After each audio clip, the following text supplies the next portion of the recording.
Okay, hello, chat. How you doing? Got some interesting news today. Did you know that Elon Musk is going all out on the ADL? And it's really interesting because there's so many people that are now looking into it, and they're noticing the ADL's website, which I'm willing to bet no one actually visits, but now that people do, they're noticing the OK sign being racist. It's okay to be white is racist. Like all these trivial things. And I know why they do it, by the way, right? Because it's actually quite smart. So when the ADL says that the OK sign is racist, you don't think much of it, right? Like you think it's a joke. But what they do is when they do a study, like they want to see hate speech on Twitter, they consider the things that they claim to be racism to actually be racist. So, like, Pepe the Frog, according to the ADL, is racist, right? So, if they do a study on the hate speech on Twitter, every single Pepe the Frog is like a hate speech incident. And then when they release the study, they don't say what exactly counted as racism. They will say, well, you know, if we found 45 Pepe the Frog, that are 45 incidents of racism. So that's why they keep doing it. It's very smart, right? Like they expand the definition of what racismus is to include trivial stuff. It's stuff that kind of makes sense. Like you can kind of tie, like, okay, well, some white supremacists somewhere use Pepe the Frog inappropriately, so therefore. Now, what's interesting is because they can do the opposite. Like if a platform bends the knee, like Facebook did, when they look at Facebook, they don't count the Pepes as being racist. So basically, by creating symbols that they consider to be racist, but like they're such, how should I say, arbitrary and such bizarre takes that no reasonable person would consider them. It's up to their discretion, basically. For example, the OK sign on the ADL page is racist, right? Now, it depends how they apply it. Like, for instance, if Tucker Carlson does the OK sign, racist, obviously. If AOC does the OK sign, well, that's just the OK sign. The ADL considers Tucker Carlson to be an anti-Semite. Okay? Like this is what we're talking about. So the ADL wants to ban Tucker Carlson from Twitter, like one of the most viewed people. The ADL wants to prevent the audience, because this is what they're doing. Like they want to prevent the people who are interested in listening what Tucker has to say. They want to prevent them from listening to him.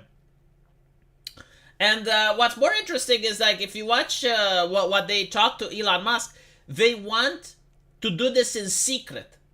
So, like, they don't want to come out and say we want to ban Tucker Carlson, because that gets people upset, right? And that makes people look into the ADL, and they don't want the controversy.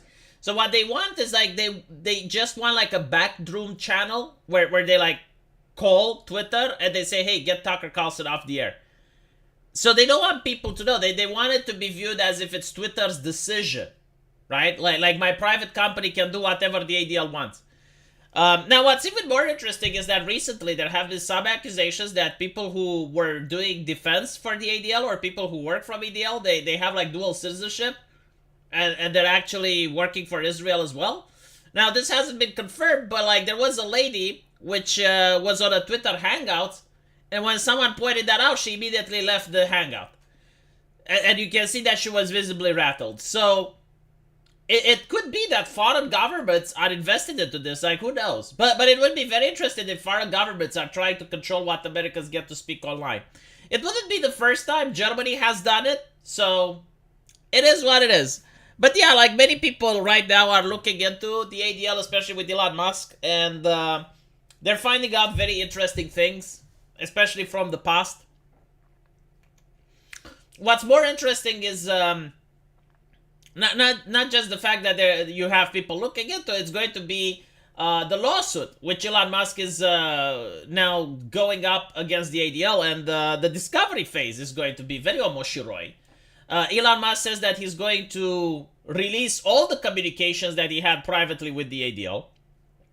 And whether or not the ADL wins this battle, it's going to be very interesting because they don't want the attention. Like, they just want to sit there, as they say, in secret, and just make phone calls and call decisions. Right? Like they should be able to decide what hundreds of millions of people get to be exposed to or not. So it's very interesting. Now, another important thing to point out is the power they have over advertisers. Now, Elon Musk claims that most of the advertisers, and this is kind of true because the advertisers have like a union, I guess. So most of the advertisers, they don't want controversy. Like they don't want to be accused of anti-Semitismus. So if the ADL says that they should pause advertisements on Twitter, they do. And they will pause the advertisements until the point that the ADL gives the go-ahead, right? So basically, it's kind of like a shake-up operation. It's like, do what we want, or else you're not going to get the advertisers. Elon Musk says that for Asia, he doesn't have a problem with this. So, like, his businesses in Asia aren't affected, but his businesses in the United States are. So he is suing ADL for this, and the lawsuit is going to be around like 40 or 20 billion dollars or such. So it's going to be a shit show. I definitely want to see where this goes, especially now that there's elections. It would be interesting to see if any of the Republican candidates have to say anything about it. The whole situation could be very easily fixed, by the way, if you make social medias to be platforms rather than publishers. So basically like the phone company. And then the ADL can't do shit. Because if it's like the phone company or like the postal service or like the electric company, then no amount of pressure would work. Because they will say, well, we want you to ban this. And they will be like, but like legally we cannot. So that would be a great way to start. ADL is pretty much untouchable. Yeah, like from what I see and the way they're behaving and conducting themselves, it's kind of like a person that's untouchable. I will engage in secret with a person who is a public figure on their public platform. Why are they making our actions public? Yeah, pretty much. but it is what it is, you know, and it upsets a lot of people. Like people who like watching Tucker Carlson, it's kind of like having a third party decide that you're not allowed to watch this entertainment. Like deciding that they're going to cancel your favorite show. And I think that's a good reason for people to be upset. Especially when you know that your show isn't harmful or anything. Like Tucker Carlson isn't causing harm. Like legitimately, show me where Tucker Carlson hurt you. There is absolutely no victim. In fact, Tucker Carlson is the victim. Like he had Antifa come up to his house chanting, and I remember, Tucker Carlson, we will fight, we know where you sleep at night. So Tucker Carlson legitimately had like Antifa goons show up to his house. He wasn't there, but his wife and children were. Apparently they tried to force the door open. So yeah, I mean, he is the victim. But for some reason, very few people in the media were concerned about that. You know, like one of the biggest journalists in the United States had a group of terrorists come up to his house. I mean, terrorism by definition is someone that commits violence in order to push a political ideology. If any other journalist had this happen, like if a journalist had, like, from the New York Times had a group of right-wingers, MAGA hats or whatever, come to his house, like they would talk about it even to today. So yeah, when Iceland was trying to ban male circumcision, the ADL threatened to lower their American tourist number by associating them with Nazis, even if it wasn't true. Yeah, so I saw that running around, okay? And when I first saw it, I was like bewildered. Like, no way, this is false. Like, this is like the Daily Stormer type of shit. Like, there's no way they said that. It's on their fucking website. Like, literally, they go on and they say, so Iceland wanted to ban circumcision, right? And they go on and they say, there is a religious reason for circumcision to exist. There is a medical reason for circumcision to exist. And then they give a third one, like human rights or something. And they said, like, any of these reasons should be compelling enough, but all three together should definitely make you do the right call and not ban it. Because if you do, then we're going to call you all Nazis and you're not going to get American tourists. I mean, that to me was shocking. You know, like, speaking of circumcision, like I understand it for religious reasons, right? Like, if you're a Muslim, if you're a Jewish person, and your family is practicing, okay, fine. But if you're a Christian, and you have, like, absolutely, like, no religious grounds on doing it, why is it done in America almost exclusively? Like, there's no other place on earth where people who aren't doing it for religious reason get it done. Like the only time you do it again is like maybe you're converting from one religion to another, or maybe your parents didn't want it. But like for some reason Americans do it all the time. It's so bizarre. I do not understand why it is. Like people say that you should ban it and it's about freedom and stuff. Like okay, fine. The religious thing, I get it, but why not wait until the kid is 18? That's my question. Like if it's not for religious reason, like he's not going to have sex when he is 5-year-old because like they're saying, oh well, it's to prevent for HPV and another thing. Well, fine. Why not wait until the kid is adult and then he can make the decision whether or not he wants it? Like if it's legitimately just for medical reason, because that's what they're saying. It's just for medical reason alone, right? Like if you're not doing it for religious purposes, which I understand, you're doing it just for the medical one. Well, why not wait until they're 18? I wonder how many people would do it then. Probably not so much, right?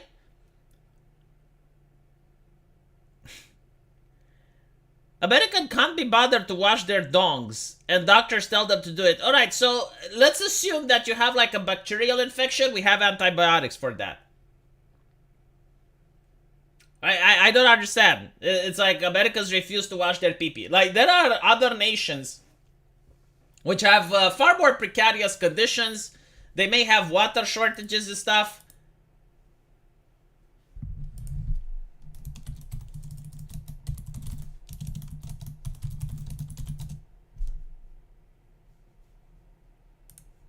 And yet they do it. They don't have a problem with that.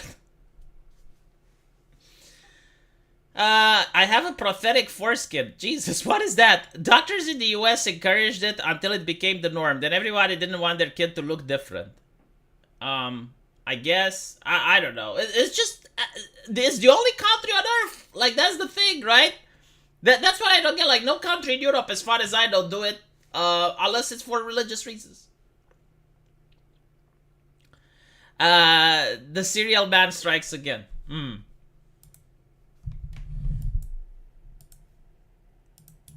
Just, I saw something really interesting on Moshiroi, so. But anyway, right, so. I think that's enough about the ADL. But by the way, like, I see other content creators definitely afraid of the ADL. Like, they genuinely don't want to talk about it, and I'm like, dude, it's in the fucking news. Like, don't give me that shit. If it's in the news, you can talk about it. Because they're not going to I guess like it depends how you frame it as well. But again, like if Fox News and CNN talks about it, you can talk about it. They're not going to ban you because then they have to ban Fox News and CNN as well. Like believe it or not, these platforms prefer not to ban people. From what I gathered, and this is like my take on it,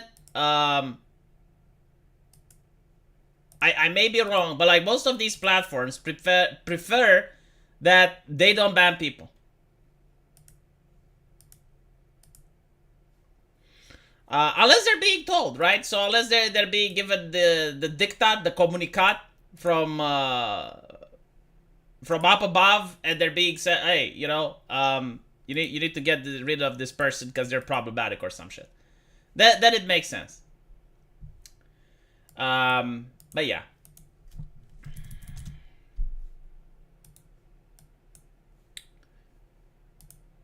I think like the time that companies like social media companies really had enough with censorship was during the pandemic. Because during the pandemic, I remember it was like, okay, you ban people if they say this because it's misinformation. And companies were like, okay, well, we're banning them. And then they were like, no, actually, now it's allowed to say this, but you need to ban people for saying this thing, which was perfectly allowed to say before. Okay, so ban everyone that says it comes from Wuhan. Okay, well, stop banning them because maybe it actually does come from Wuhan. You know, and I think like companies were really furious because corporations just like prefer to get a list of things that are banned and a list of things that aren't so that they can just do their job. They don't like all these changes, like these constant fluctuations and shit. But it was so bad that even the content creators didn't know. Because I remember like during the pandemic, like there were like so many changes that it was best just not to talk about it. And I think like that was what they were trying to accomplish as well. Like get content creators to be completely afraid to discuss the issue. Because it, it was to the point where today you could talk about something and it was fine. Tomorrow you talked about the same thing and it wasn't. Today you were wanted to talk about something and it was banned. Literally tomorrow it was fine. So you really didn't know. Oh yeah, my favorite part is like the China virus. But by the way, I just want people to realize just how powerful language is, right? Because in the beginning, everyone was calling it the China flu, the Chinese flu, or the Chinese virus. But it makes sense because if you look at history, like they would call it the Spanish flu, or they would call it the West Nile virus, right? Like this wasn't bizarre or anything like that. And people in the beginning were calling it the Chinese flu. Now, because of political correctness, they decided to call it COVID. And all of a sudden, like the word China is completely disassociated from the disease.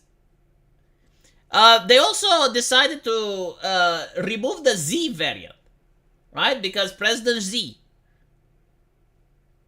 I mean, and now almost no one associates COVID with China. Like COVID is just something that blew out of nowhere. They don't even associate it. The same thing is what we're going to discuss with the pronouns in a bit. Hi V, hope your day is going well. Remember, criticism of the IDL is anti-Semitic and investigating by FBI crime rate is racist. Well, here's the thing, right? Every single time the ADL gets criticized, as far as I could see, with no exception, it is because of anti-Semitism. So I'm thinking like, okay, you have on your website the OK sign classified as racist. Can we not criticize that? Is that not problematic? Like the OK sign, which is used by everyone, including your mother, you consider it as being a hate symbol. Is that normal?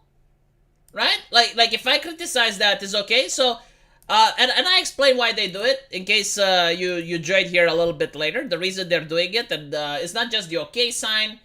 They also consider Pepe the Frog to be racist. They also consider the word "it's okay to be white" to be racist. Like a lot of nonsense, right? And the reason they do it is because if they investigate your website and they want to find hate incidents, they will look at how many Pepes you have and they will classify each and every one as a hate incident. So you may have like a website that you police yourself and you make absolutely sure that there's no problems there, and then the ADL goes in and they do a study and it's like, oh, well, we found 50 incidents of hate speech, right? And then if you sue them for defamation, they will say, well, yeah, but like we classify hate speech as people who use Pepe. It's on our website. Like we're very open about it. And when we went to your website, we found like 50 Pepes. That's why they do it, right? It's not because they're ridiculous or it's not because like they don't know, they're out of touch. No. And alternatively, it's like the OK sign, right? Like Donald Trump makes the OK sign. Well, that's a nudge to his white supremacist supporters. That's wink, wink, nudge, nudge. AOC does the OK sign. Well, that's just the OK sign. You know, if you look into it, then you're basically seeing whatever you want to see. Oh yeah, the Romanian flag. I never understood how the fuck the Romanian flag is a hate symbol. There is a video with the United States, or the military. They're having like a seminar, I guess, on recognizing what white supremacy symbols are. And part of them is the Romanian flag. I don't know what context, like where they got it from. Like maybe is the Chad flag, because like the country of Chad also has a similar flag to Romania. It's just that the blue color is a little bit different. But yeah, it is what it is. I hope that Romania and Chad actually never goes to war with each other, because the flags would be very confusing. We would have to actually find a way to, I don't know, like use the flags differently to mark our forces or something. Yeah, the Romanian flag, it's red, yellow, and blue. And there was like a big whiteboard with certain things that they considered to be hate symbols. And on that whiteboard, the Romanian flag was there. I don't know why. I can't I don't know. I don't know. I can't even speculate. How the Romanian flag is on a whiteboard. Let me see if I can actually find the picture. Cause like this baffled me.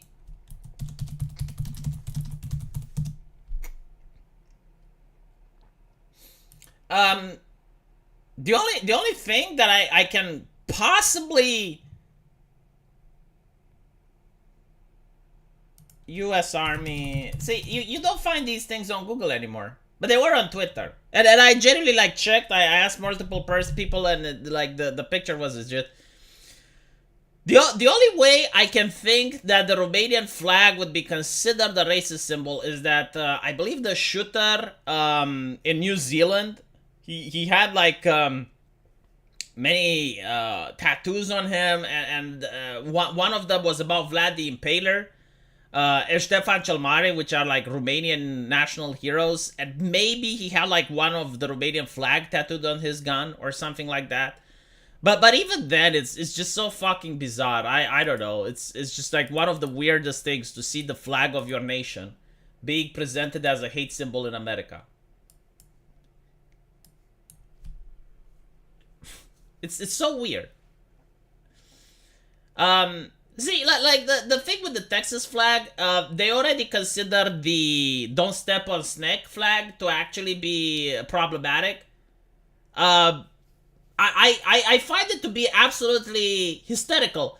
Right, so when I first started doing like the political streams, I too thought that the "Don't Step on Me" snake flag is actually like far right. Okay, like I want you to understand the context. So hold on. So this is the flag we're probably this is the flag that we're discussing, and a lot of people obviously know it. But I, as a Romanian, right? The first time I'm talking politics, I have no idea what a Republican is. I have no idea what a Democrat is, right? I see this flag, and it does look like a far right thing, right? I mean, the snake venomous kills people, right? It's kind of like a threat. And the media is what got me to also believe this, because it was always associated with like the extreme elements of nationalism. And then I looked it up, right? And this was like maybe 10 years ago. And I looked it up, and I think like this is the most based flag that you can ever have. It's like the snake wants to be left the fuck alone. It just doesn't want to be stepped on, right? So the snake isn't attacking you. It's not trying to come into your house and bite you. No, like the snake is there, and it just wants to be left the fuck alone. How on earth is this considered to be a radical or extremist take? Is beyond me. Like you know you are part of an authoritarian, thought-controlling ideology when this flag bothers you. Like when this is a problem. Because, again, it's the context of people wanting to be left the fuck alone. It's the leave me the fuck alone flag. I don't know how you can interpret this in any negative way. It's very simple. Leave people alone.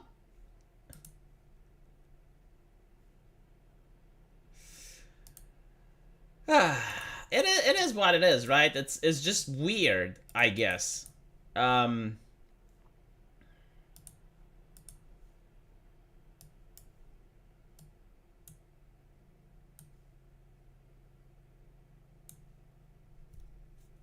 Yeah, wanting to be left alone is racist. And probably anti-Semitic too.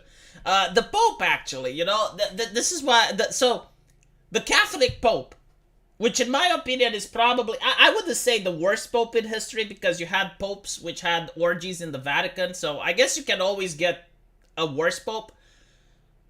But Catholicism especially used to fight against communism. Like, it was an important ideological pillar against the corruptions of communism during the Cold War.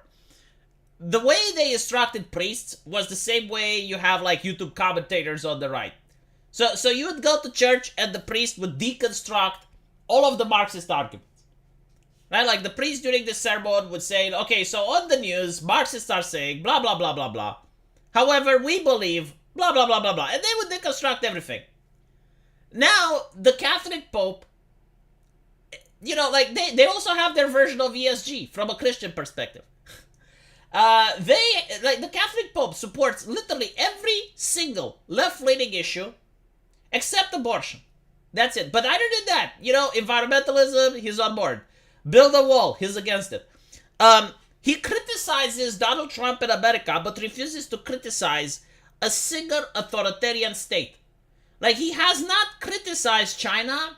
He has not criticized any other country, like, from the Middle East, right? But he criticizes it. He's very concerned about the United States building a wall while he lives in fucking Vatican surrounded by a wall.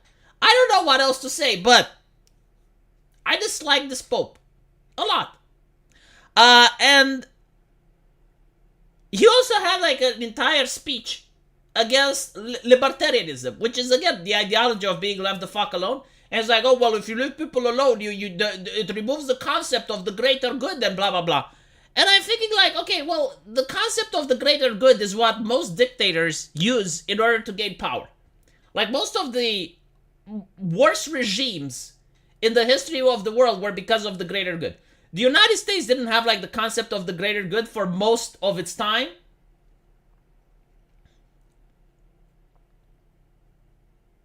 I'm genuinely curious, like, see, I need to study a little bit of Catholicism in order to understand the greater good. But I always thought that Christianity is more of a religion that's, I can't say like spiritual based, but it's more like individual, like the relationship between you and God. Like that's how I interpret Christianity, right? So you go alone in your little cloister and you pray to Jesus, and then you do charity and you don't brag about it. And you basically, like, if you do something bad, you're supposed to feel guilt, and then you go to the priest and you have a confession. It's not a religion about the group, right? Like, it's not like Islam. Islam is all about the group, and it's protecting group interest. Christianity is not like that.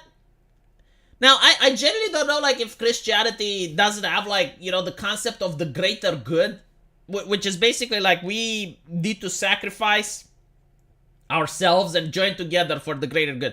I don't think, like, Christianity really has that. Which is why, like, the Crusades, the justification for the Crusades was very difficult to make. But yeah, like, what the Pope said was very bizarre to me. It's just, it doesn't sound like Christianity, like, to be against libertarianism. I don't think that's the case.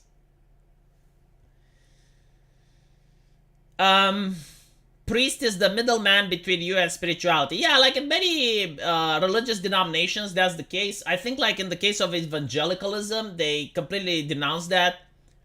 They don't believe that the priest is supposed to be a middleman. They believe that everyone can be a priest.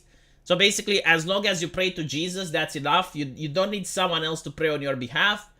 But then orthodoxy, like the Orthodox religion, up until fairly recently, they wouldn't allow you, well, not allow you, they wouldn't suggest that you pray to Jesus, right? Like that is, it's not blasphemy, but it's like, you don't get to talk to Jesus, basically, right? Like Jesus is Jesus, so what you would do is you would talk to the priest, and the priest would talk to the saints, and the saints would talk to Jesus. It's kind of like that, like there was like a hierarchy of the proper channels. Because, again, like, you are nothing, and you want to talk to divinity. It doesn't work that way, right? So, like, at least you would talk to the saints. And the saints would basically... And if you look at a lot of medieval European culture, every city had the saint, and some large families had the saint.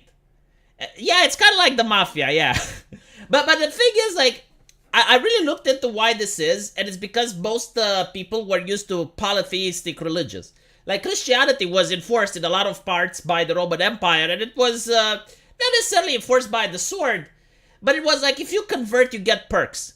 If you don't convert, it's bad for you, right? So, you converted, you got a new Christian name, you had to follow the rituals, and then you are treated like a normal citizen. If you refuse to do that, they would treat you with ire and contempt.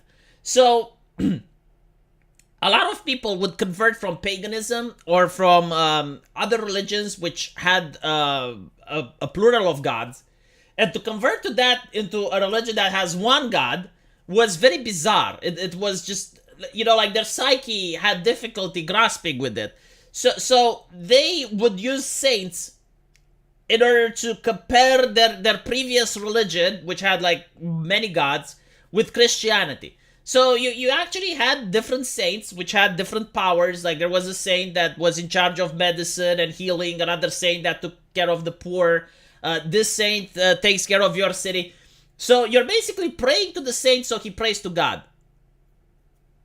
That's actually, yeah, religion was used as a judicial branch. It's not that Jesus has a chain of command, therefore it's more like how people used to interpret religion back then. A lot of people think that the way we interpret religion now is the same way that people interpreted religion like 200 years ago, and that's not true at all. Like, religion has evolved over the years, even though it shouldn't.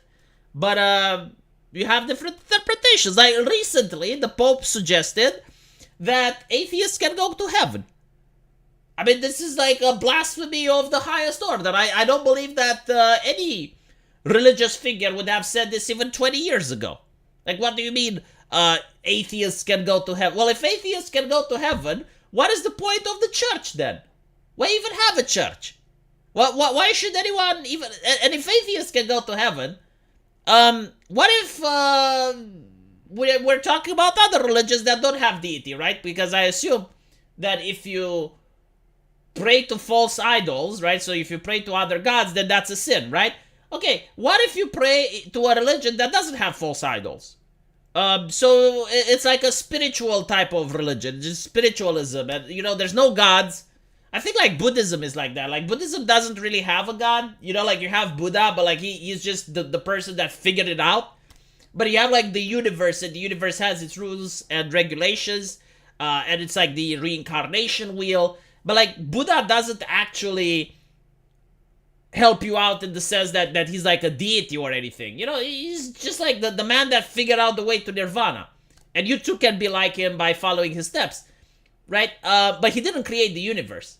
So, if you're a Buddhist, according to the Catholic Church, can you go to heaven then? It's so fucking bizarre, you know? It is what it is.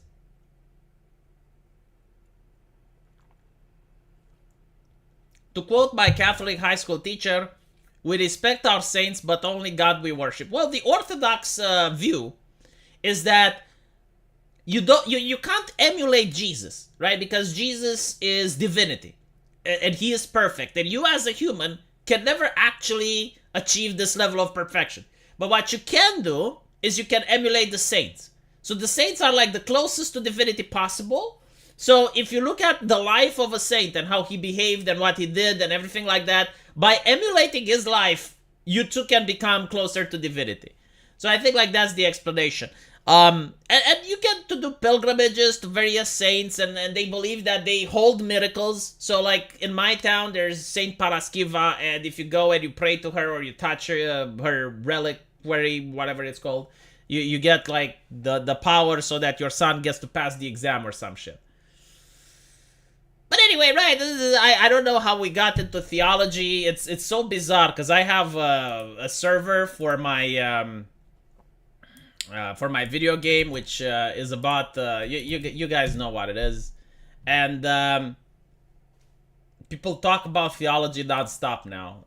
People just can't stay on the fucking subject. I have a server about ushkushi ladies and succubi, and instead of people talking about that, they're like, all right, well, let's discuss firearms. Let me show you what weapons I got. I'm like, Jesus fucking Christ, dude. Why can't we talk about boobies? Anyway.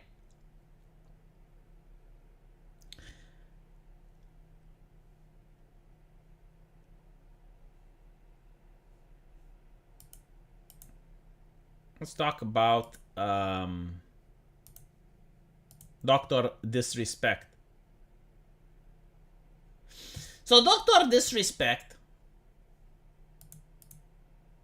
posted this video with fucking copyright music. Why does he do this, huh? Is he doing it to piss me off? I think it's on purpose. He's disrespecting me. Ah, that's what it is. But let's listen to it. Got it. Okay. Now everything's starting to make sense. Everything's starting to make sense now. Everything's starting to make sense. Got it. All right. I got it. So, I got to say this, Chance, for just real quick. I just got to get it off my chest. Obviously, we've been hyping up Star Citizen for Starfield for a long time. We've been making it very vocal, right, Champs?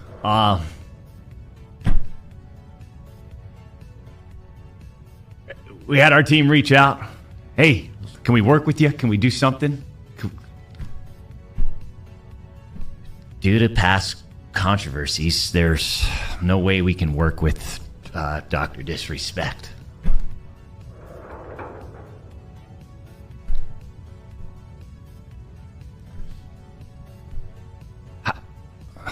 How about just give me, let me play the game when some of the others are playing it. How about that? Yeah, that's still the case.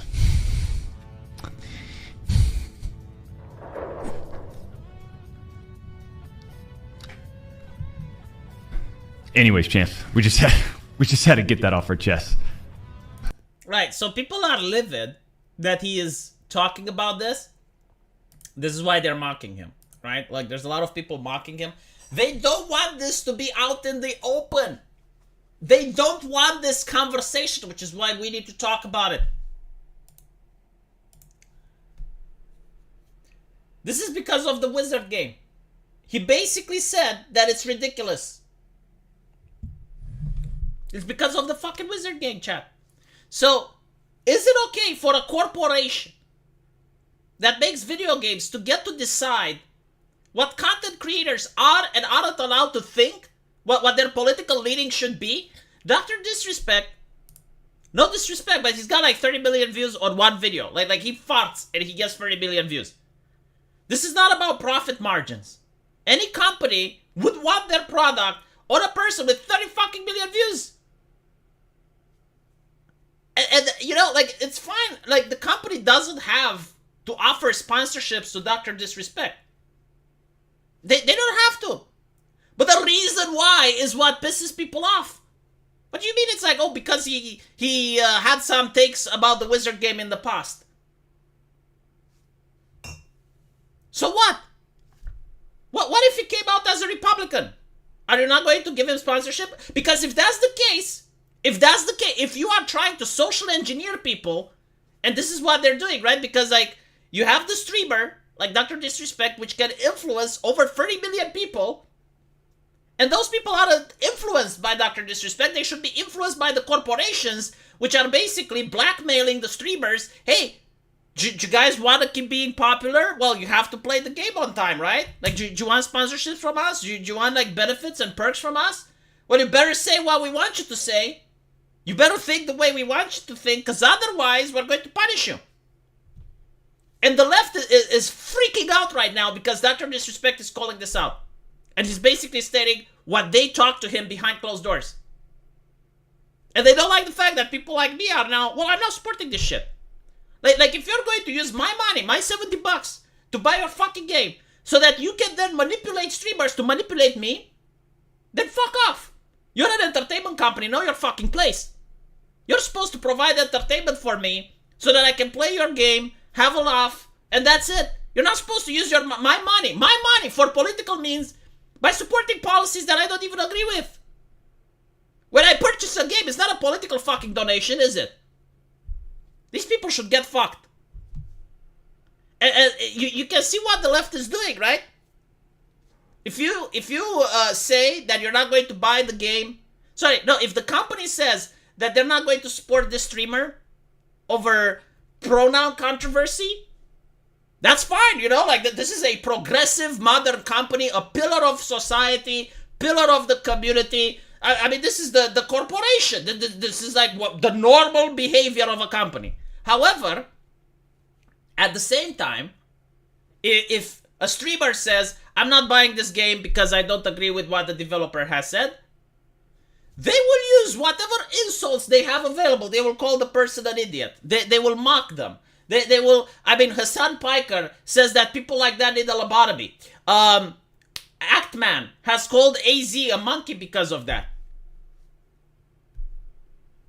You know, like it's so obvious what they are doing. It is so obvious. The gaslighting, the ad hominems, the trivialization of the problem. Like, oh, why do you care? Why do you? Because you care. That's why. Like, if it doesn't matter to you, can we have a mod that removes it? No, of course not. They will freak out. They will immediately ban that mod. If you make a mod that removes the pronouns, they will freak out. And it's not about the pronouns. The pronouns is just the tip of the iceberg. Like, the moment I saw the pronouns, I immediately knew all the shit that's going to happen in the game. Like, I haven't played the game, but correct me if I'm wrong, alright? Is there anyone in the chat that played Starfield? Let me know if I'm wrong, okay? The women are going to be ugly as sin. But you may say, well, it's a Bethesda game, so that's fine. Alright, fine. All of the major leaders in the game are going to be women. The main villain is going to be a straight white man. You're going to have, at one point, a person that's LGBT talking about how oppressed they are by the patriarchy. I genuinely, like, am pulling this out of my ass, okay? Like, honest to God, I did not play the game. But I'm just, like, I see the pronouns, and I'm thinking, like, okay, so the people who wrote this have a specific ideology. If someone with this specific ideology would write a video game, what would they do? This is what I'm thinking right now. Okay, let me keep thinking and see if I hit some more. Men are going to be incompetent, evil, foolish, like almost every single white guy. Who cares? I care because it breaks my immersion. That's why I care. I can't play a game where I can predict every single thing that's happening as if I got spoilers. It's literally the same like when you get spoilers for a movie and then you're watching it. It's not enjoyable if I know what's going to fucking happen. Someone came out ambiguous about their gender, probably. Yes, every single person is going to be a pansexual. Like, you're not going to have, you know, like people that are gay or people that are lesbians or people that are straight, so you can have some replayability.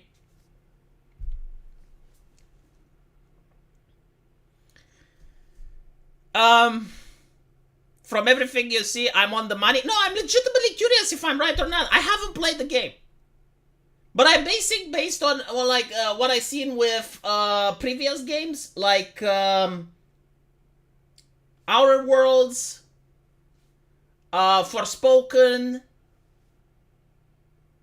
What else came out that was like this level of shit?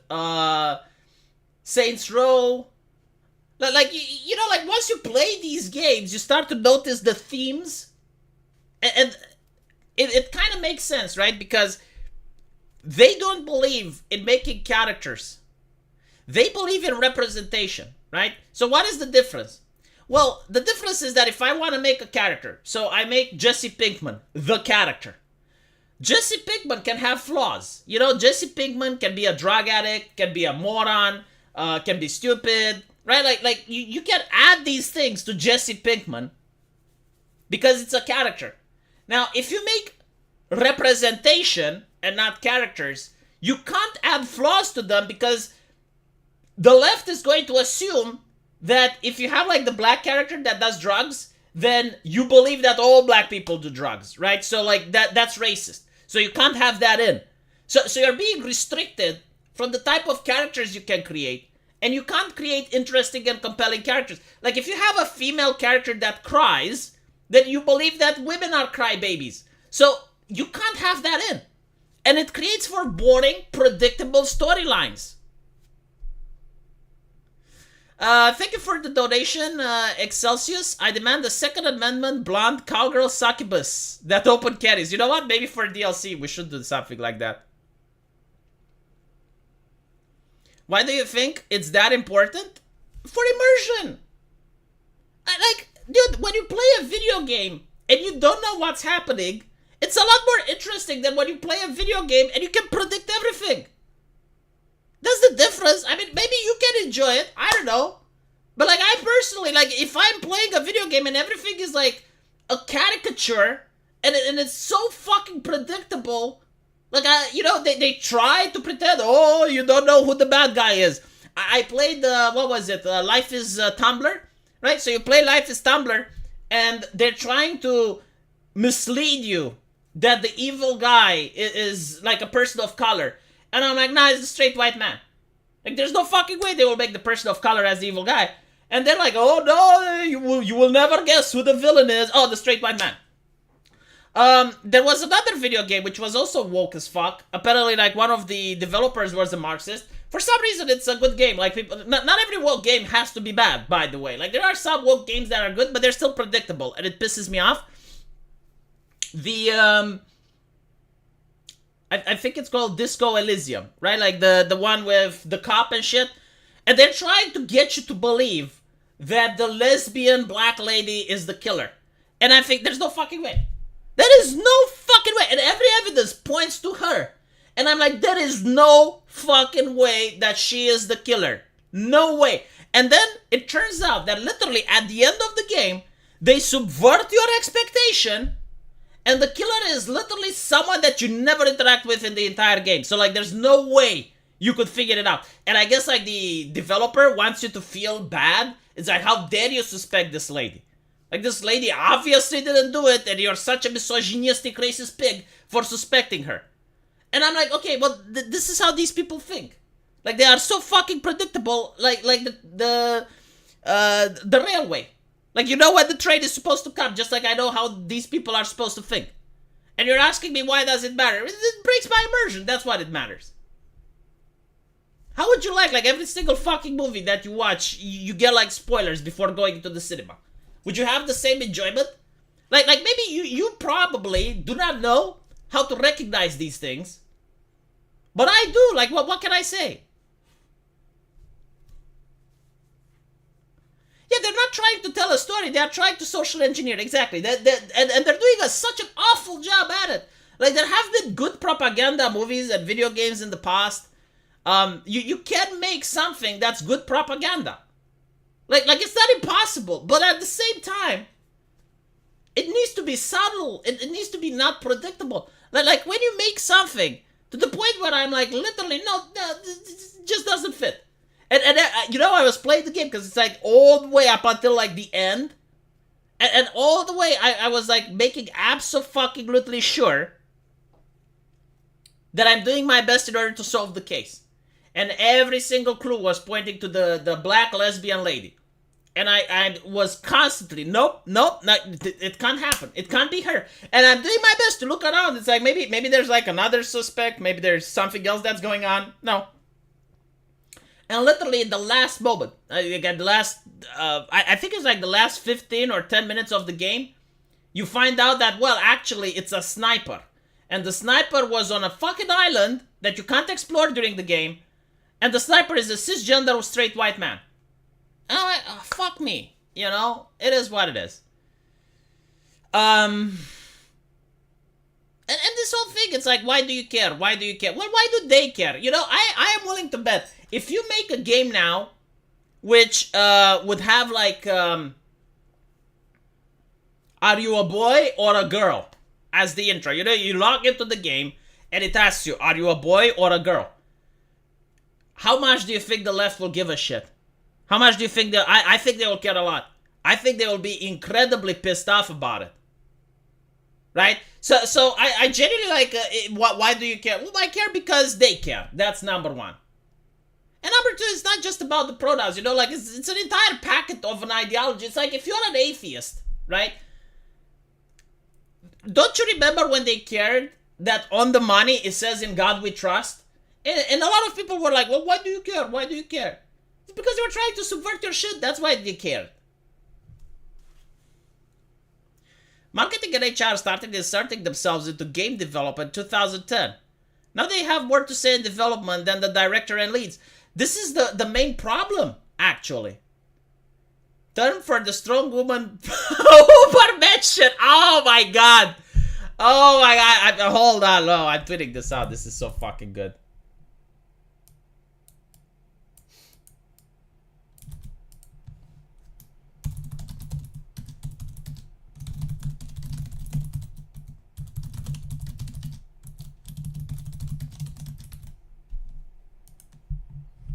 I tweeted it out. That was, wow. Like that was superb. Anyway.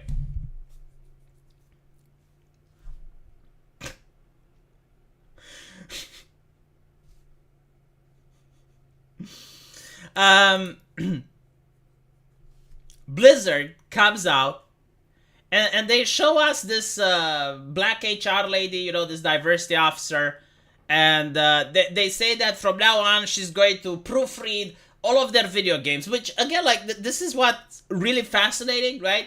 I don't understand how it works, but like the Blizzard developers get accused of sexual harassment, and because of that, I need to be lectured through their games about sexual harassment. And like, motherfucker, I never sexually harassed any person in my life, and I guarantee to you, I will never do it. I don't need your lecture. How is it that the sexual harassment studio, right, like sexual harassers, are lecturing me, fucking me, about how to behave? I know how to behave. I don't have lawsuits about sexual harassment. I never will. What the fuck is this shit? You know, it's like, oh, so Blizzard gets accused with doing bad things, and now they're like, okay, well, we need to make sure that our player base is like behaving and stuff. It's like, what the fuck?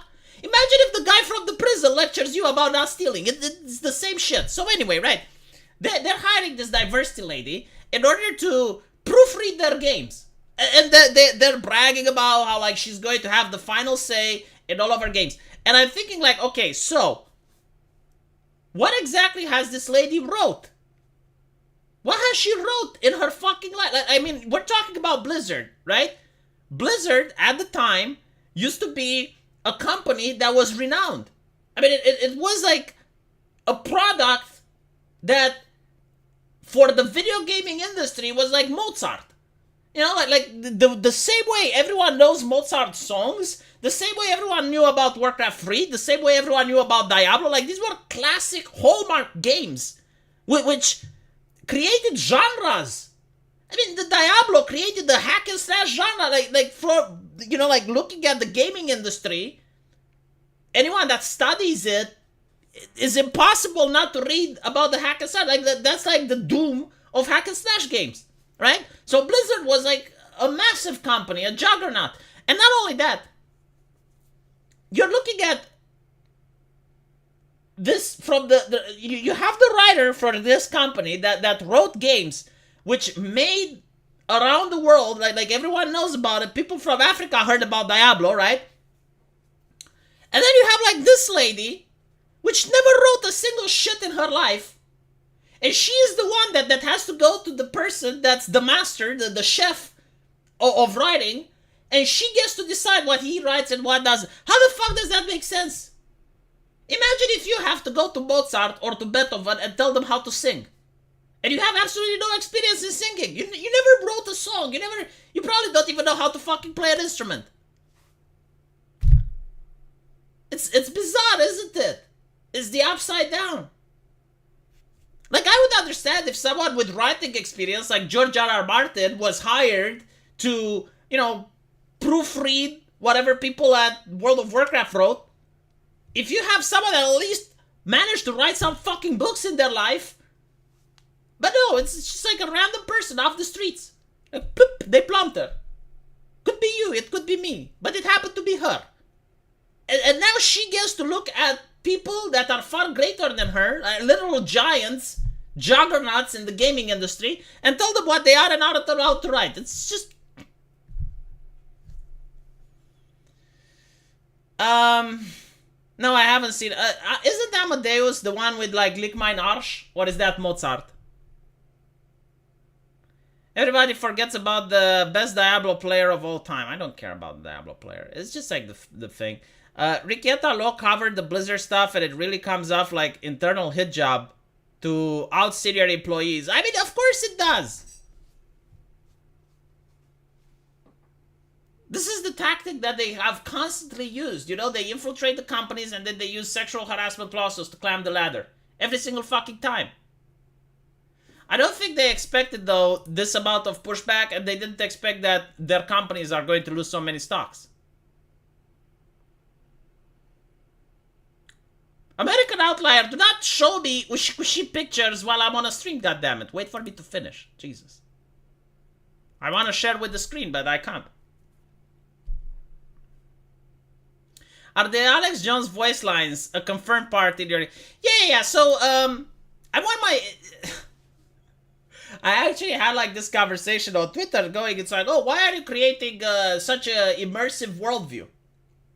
And, you know, why don't you just show boobies on screen? And I'm like, well, because if people just want to see boobies, like there are websites where you can do that. I do think that people benefit. Like people play a video game to see character creation, character depth, compelling story, immersive experiences. So it makes sense if you're in a hotel, there's going to be a radio, right? And when you turn the radio, you're going to have like certain news coming up. And I was thinking, GTA used to do this, and there's a lot of video games that used to do this. They will have like a radio talk show host, which gives you the news. And I was thinking like I could have like an Alex Jones type figure, and I would have to make him so that, like, okay, when people talk about politics in games, the left says that every game is political in the broadest sense of the word, so that they can apply politics in the most narrow sense of the word. I don't want the Alex Jones from the game to lecture the player, to like post my political beliefs onto the player. I want it to just be a funny thing. Like when you turn the radio, you hear this guy talking about demons and conspiracies that actually happen to be real in my video game, right? So I want that if you're a leftist, if you're a Democrat supporter and you turn on and you find this guy, it shouldn't upset you. Like, it shouldn't be like something that you feel that I, the developer, am preaching to you and I'm trying to impose this message upon you. Right? Like, does that make sense? If you're a right-winger and you hear this guy, same thing. Like, it should just be like a funny thing, a funny skit. And we actually coded this. I can definitely show you how it's going to end up. We actually coded the radio thing. Let me see if I have it. It looks quite good, I think. Yeah.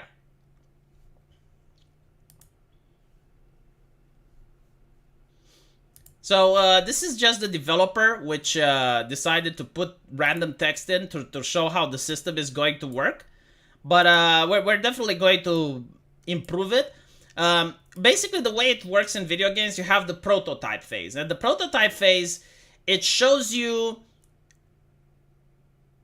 the code that makes it work, if that makes any sense, right? So once you have that, you can replace the art. Like for example, the radio can be animated. You can add voices to it. You can change the text. You can change what is being said.